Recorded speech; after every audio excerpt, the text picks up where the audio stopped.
You played really well. Thank you. সাবধান, হুঁশিয়ার, প্রতিশোধ হবেই।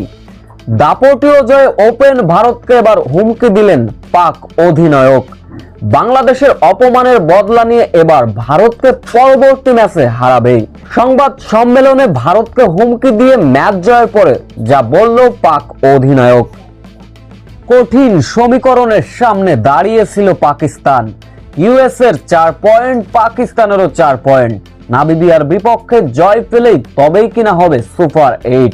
আর যদি কিনা ঘটে যায় অঘটন, তবে বিশ্বকাপ থেকে বিদায় নিতে হবে পাক বাহিনীদের।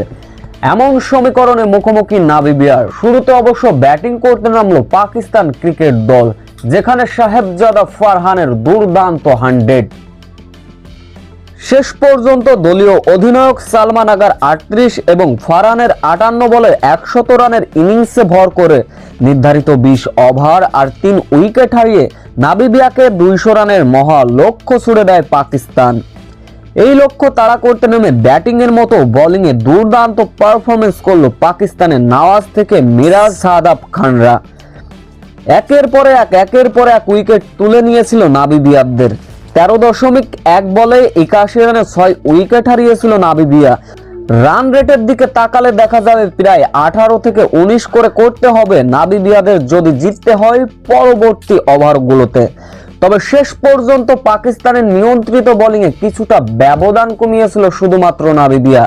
এদিকে এমন দাপটীয় জয়ের ফলে রান রেটটা বাড়ল, পয়েন্ট হলো 6 পয়েন্ট নিয়ে এবারের বিশ্বকাপের সুপার 8 নিশ্চিত করলো পাকিস্তান। এদিকে এমন জয়ে আত্মবিশ্বাসী পাকিস্তান অধিনায়ক সালমান আগা সরাসরি তো ভারতকে হুমকি দিয়ে বসলেন।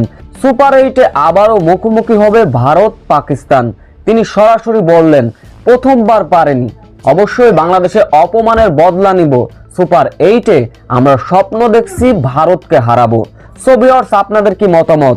সত্যিই কি পাকিস্তান ভারতকে হারাতে পারবে? এই বিষয়ে আপনাদের মূল্যবান কমেন্টটি করে যাবেন।